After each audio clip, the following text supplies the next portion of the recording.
Now start. YouTube వీక్షకులందరికీ నమస్కారము. మళ్ళీ నేను ఈరోజు 5వ తరగతిలో మొదటి పాఠము మన జెండా అనేటువంటి పాఠం చెప్తున్నాను. అయితే ఇంతవరకు 6వ తరగతి పాఠాలని పంపించాను. వాటిని బాగానే చాలామంది చూస్తున్నారు, కానీ వాటిని కామెంట్స్ రాయడం లేదు. ఎలా ఉంటుంది, ఎలా చెప్తున్నాను అనేది కామెంట్ రాయడం లేదు. అలాగే దీన్ని మా ఛానల్ని సబ్స్క్రైబ్ చేసుకొని గంట బెల్ పైన నొక్కి తర్వాత లైక్ కూడా చేయగలరని మనవి. ఇది నేను మా పిల్లలు కూడా ఇంటి దగ్గర కూడా వింటారన్న ఉద్దేశంతో ఉత్సాహంతో చేస్తున్నాను, ఎటువంటి ఉద్దేశంతో కాదు. మీరు చూసిన తర్వాత కామెంట్ చేయండి. ఎందుకంటే కామెంట్ చేస్తే నా టీచింగ్ ఎలా ఉందో నాకు తెలుస్తుంది. దానివల్ల మా విద్యార్థులకు ఇంకా మెరుగైనటువంటి విద్యాబోధన చేయడానికి వీలవుతుందని నేను కోరుకుంటున్నాను. తప్పనిసరిగా మీరు కామెంట్ చేయడం మాత్రం మర్చిపోవద్దండి. ఈరోజు నేను మన జెండా అనేటువంటి పాఠం చెప్తున్నాను. ఇక్కడ చూడండి, ఇక్కడ మన జెండా అనేటువంటి పాఠంలో పేజ్ నెంబర్ 19 పేజ్ లోపల మన జెండా అనేటువంటి పాఠం ఉంది. ఇక్కడ చూడండి, ఇక్కడ పిక్చర్ లోపల గాంధీ తాత ఉన్నాడు. అతన్ని మనం బాపూజీ అని ప్రేమతో పిలుస్తున్నాము. అంటే బాపూజీ అంటే తండ్రి అని అర్థము. ఇతని మహాత్ముడు అని కూడా పిలుస్తామన్నమాట. మనం ఇంకా జాతిపిత అని కూడా పిలుస్తాం. అంటే మన జాతికి అంతటి కూడా తండ్రి లాంటి వాడు అని పిలుస్తామన్నమాట. ఇక్కడ ఒక సమావేశం జరుగుతుంది. ఈ సమావేశం ఎప్పుడు జరుగుతుందని మనం అనుకుంటాము అంటే మనకి స్వాతంత్రోద్యమం జరుగుతున్నప్పుడు, అంటే మన దేశాన్ని బ్రిటిష్ వాళ్ళు పరిపాలిస్తున్నప్పుడు, ఆ బ్రిటిష్ వాళ్ళ పరిపాలన నుంచి విముక్తి పొందడానికి కృషి చేస్తున్నటువంటి సందర్భంలో ప్రజలని ఉత్సాహపరుస్తూ ప్రజలకు కూడా స్వాతంత్రోద్యమంలో పాల్గొనేలా చేయడానికి ఆయన ఉపన్యసిస్తూ ఉండవచ్చు అని మనం అనుకుంటున్నాం అన్నమాట. ఇక్కడ పై బొమ్మలో మాట్లాడుతున్నది ఎవరు ఉన్నాడు? పై బొమ్మలో మాట్లాడుతున్నది గాంధీ తాత, లేకపోతే మహాత్మా గాంధీ, లేకపోతే ఎంకే గాంధీ అని కూడా అంటారు అన్నమాట. ఇవన్నీ ఆ విధంగా చెప్పవచ్చు అన్నమాట. ఆయన దేని గురించి మాట్లాడుతుండవచ్చు అని అంటే ఈయన స్వాతంత్రోద్యమం గురించి మాట్లాడుతుండవచ్చు. ఎందుకంటే ఆయన బతికినప్పుడు స్వాతంత్రోద్యమం ఇంకా మనకి స్వాతంత్రం రాలే కాబట్టి ఆ స్వాతంత్రోద్యమం గురించి ప్రజలను ఉద్దేశించి మాట్లాడుతుండవచ్చు అనమాట. మీకు తెలిసిన దేశభక్తి పాటన ఏదైనా పాడనంటే మనకు తెలిసినటువంటి దేశభక్తి గీతం ఏంటి? మామూలుగా జెండా వంచే రహే హే మహారాణి పాడతాం కదా మనం, అదైనా పాడవచ్చు, ఏదైనా మీరు పాడవచ్చు. అయితే దీని యొక్క ఉద్దేశం ఏంటంటే, పాఠం యొక్క ఉద్దేశం ఏంటంటే భారత స్వాతంత్రోద్యమం లోపల ఈ జెండా మనలో కలిగించినటువంటి ఉత్సాహాన్ని, వీరత్వాన్ని అవన్నిటిని గుర్తు చేసుకుంటూ ఉన్నాం అన్నమాట. వీటిని ఈ జెండా వలన బ్రిటిష్ వాళ్ళలో ఎలాంటి భయం కలిగి మన దేశాన్ని విడిచిపెట్టి వెళ్ళిపోయారు, వాళ్ళు ఎలా పరిపాలన చేశారు, అప్పుడు మన దేశం నుంచి ఏమేమి తీసుకుపోయింది అంటే అవన్నీ లేవు, కానీ ఎలా ఉన్నారు మన దేశం లోపల వాళ్ళు అనేది మనకు ఈ పాఠం ద్వారా చెప్తున్నారు. అంటే పాఠం యొక్క ఉద్దేశం ఏంటంటే ఆ బ్రిటిష్ వాళ్ళు మన దేశాన్ని ఎలా పరిపాలించారో, మనము వాళ్ళని ఎలా తరిమి కొట్టారు, మన లోపల ఆ జెండా ఎలాంటి ఉత్తేజాన్ని కలిగించింది అనేది చెప్పడం మెయిన్ ఉద్దేశం అన్నమాట. అయితే మన జెండా అనేటువంటి పాఠం లోపల నేను ముందుగానే కొద్దిగా టైం సేవ్ కావాలనే ఉద్దేశంతో వీడియో పొడుగు కాకూడదని అర్థాలు కొన్ని ముందే రాసి పెట్టాను. అయితే పాఠం ఒకసారి పిల్లలతో పాటు చెప్తాను అనండి అందరూ. మీరు మెల్లగానండి. శాంతి సహనం సత్య రూపమా, సౌర్యకాంతితో వెలిగిన దీపమా, నమామి భారత పతాకమా, స్మరామి త్రివర్ణకేతనమా, శాంతి సహనం సత్యరూపమా, సౌర్యకాంతితో వెలిగిన దీపమా, నమామి భారత పతాకమా, స్మరామి త్రివర్ణకేతనమా, పవిత్ర భారత ధరాతలమ్మున, పవిత్ర భారత ధరాతలమ్మున, పరాయి పాలనమంతమునర్చి, పంజర విముక్త కగమ్ములా, అంబర మెగిసిన స్వతంత్రమా, శాంతి సహనం సత్యరూపమా, సౌర్యకాంతితో వెలిగిన దీపమా, స్వేచ్ఛా సాధన సమరములో ముందు నడిచిన ప్రతాపమా,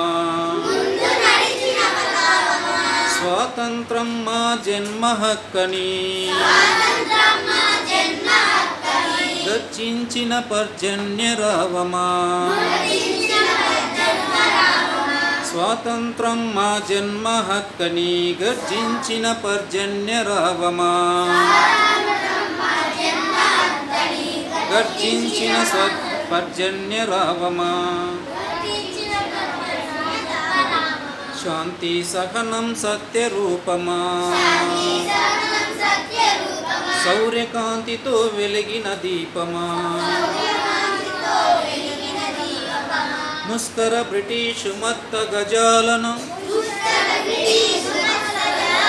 పడలెత్తించిన అంకుశమా,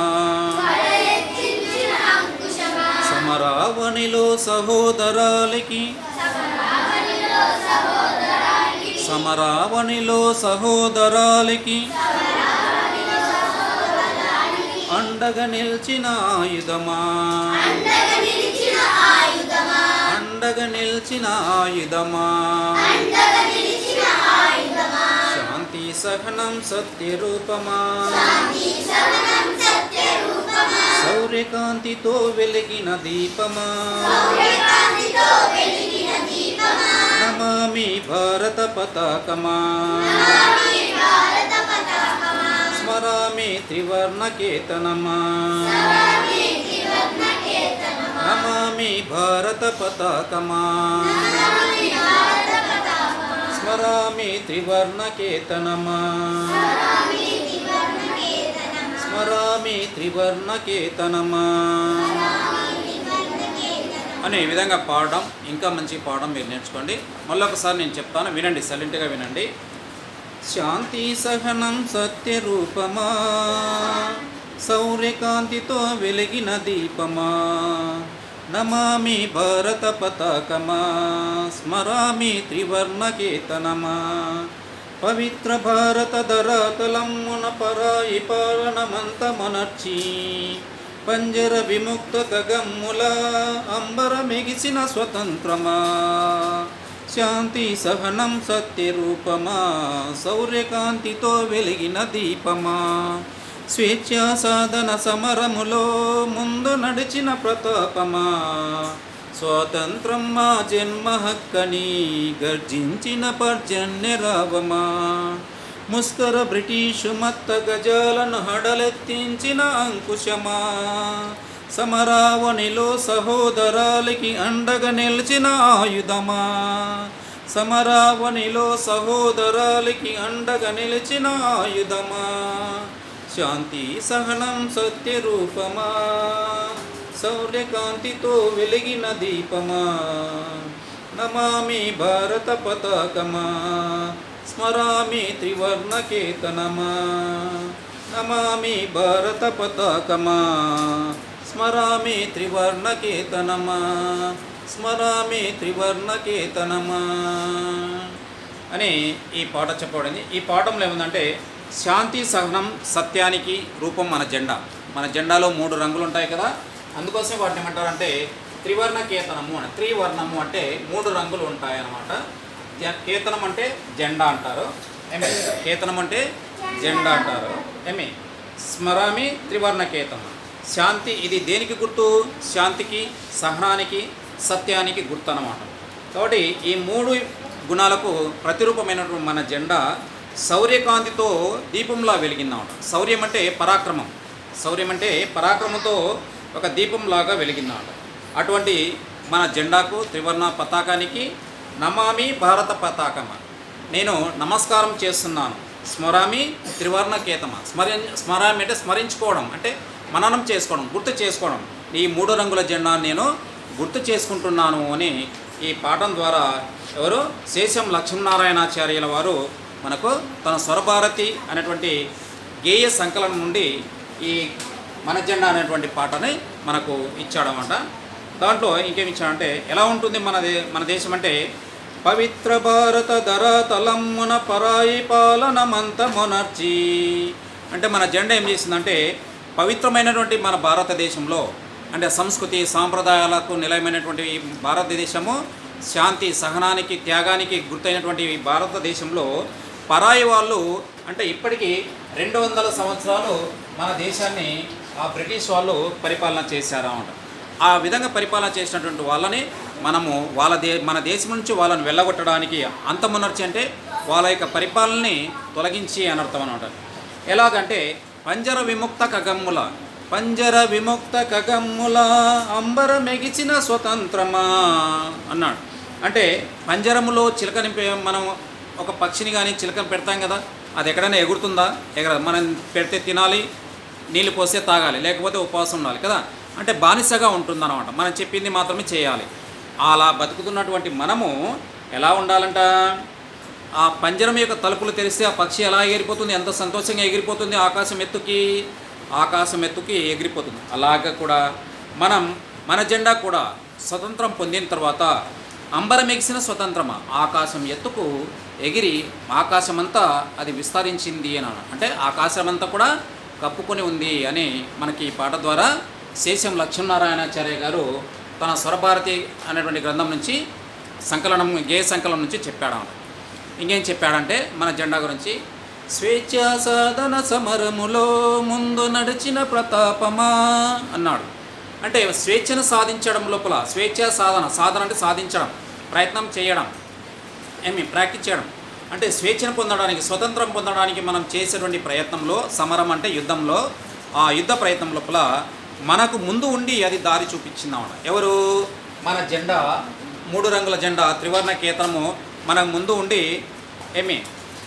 దారి చూపించిందన్నమాట. ఇంకేం చెప్పిందట? స్వాతంత్రం మా జన్మ హక్కని గర్జించిన పర్జన్య రావమా.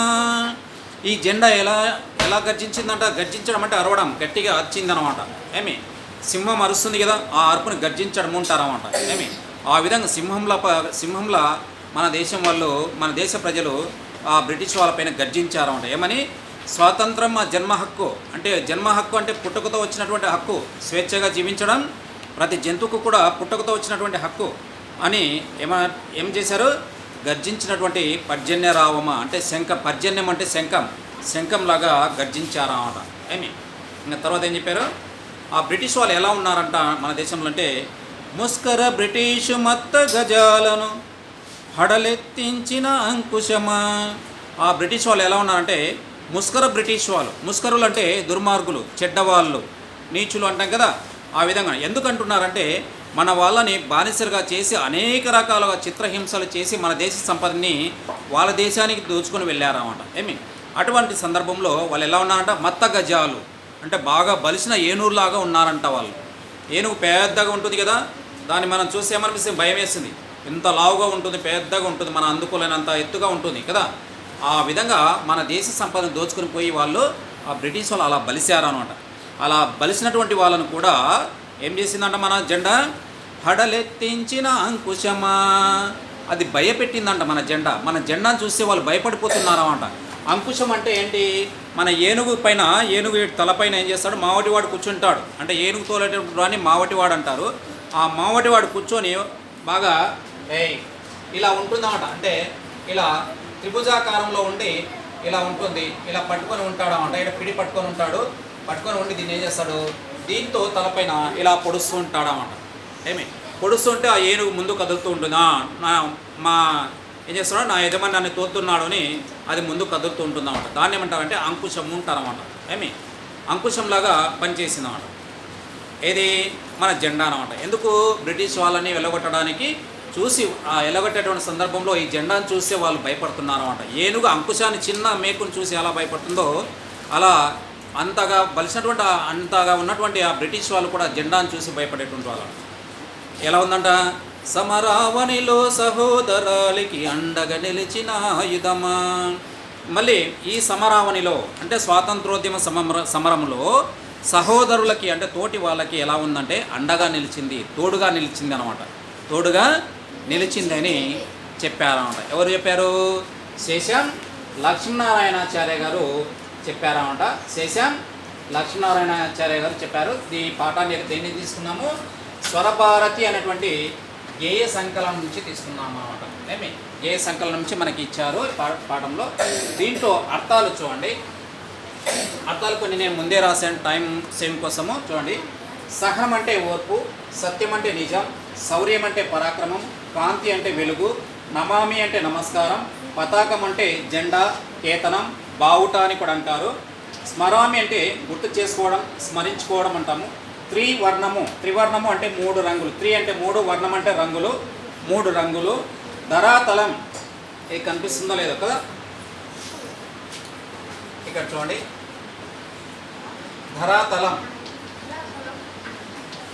ధరాతలం అంటే భూమిపైన అంటాము. పరాయి అంటే ఇతరులు, అంటే మన వాళ్ళు కానిటువంటి వాళ్ళు. పాలన అంటే పరిపాలించుట, మనని వాళ్ళు ఏలుట అని కూడా అంటాము. మంతమనర్చి అంటే తుదముట్టించి, తొలగించి అని వస్తుంది. పంజరం అంటే బోను, విముక్తి అంటే విడుదల. ఖగము అంటే పక్షి, అంబరము అంటే ఆకాశము, నింగి అని వస్తుంది.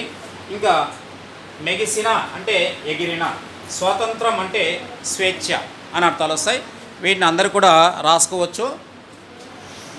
16 వరకు కనిపిస్తున్నాయి కదా.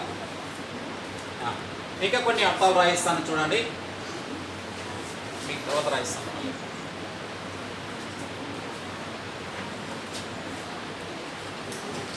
అంబరం చూడండి. మెగిసిన 17వది. మెగిసిన అంటే ఎగిరిన.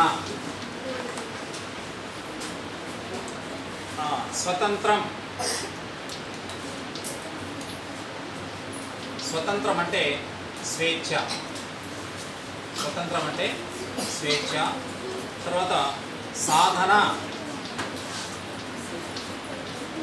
సాధన అంటే ప్రయత్నం.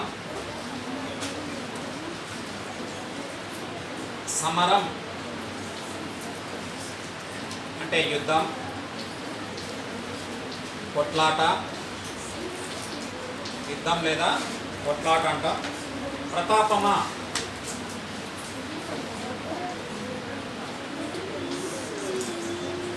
ప్రతాపము అంటే ధైర్యం, శౌర్యం అని అనుకోవచ్చు. తర్వాత జన్మ హక్కు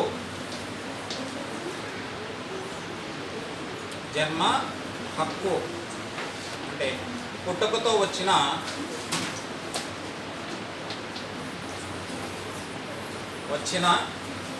వచ్చినది, పుట్టుకతో వచ్చినది. గర్జించిన, కనిపిస్తున్నారా? గర్జించిన అంటే అరిచిన అని అర్థం వస్తుంది. తర్వాత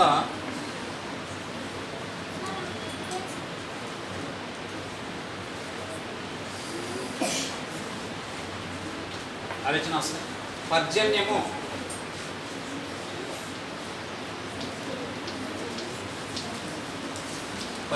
అంటే శంఖం.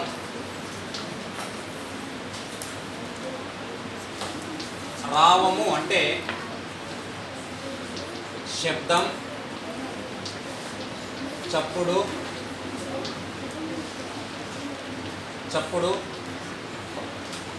తర్వాత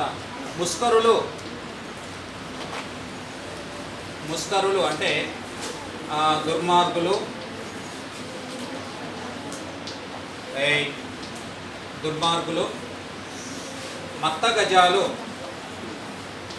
మత్త గజం అంటే బలిసిన ఏనుగు.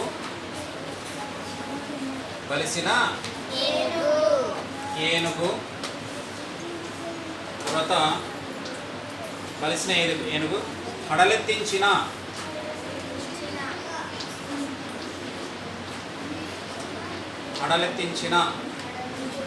అంటే భయపెట్టిన.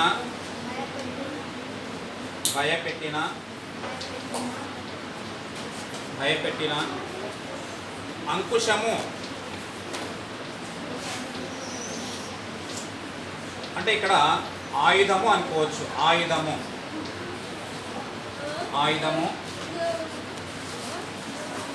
సమరావనిలో అవని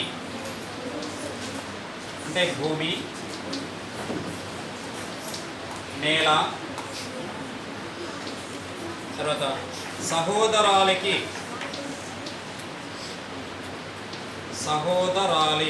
సహోదరాలు అంటే తోటివారు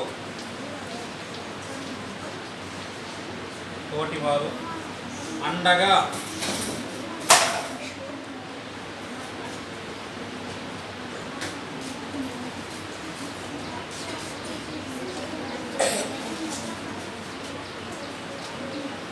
చూడండి. అండగా అంటే తోడుగా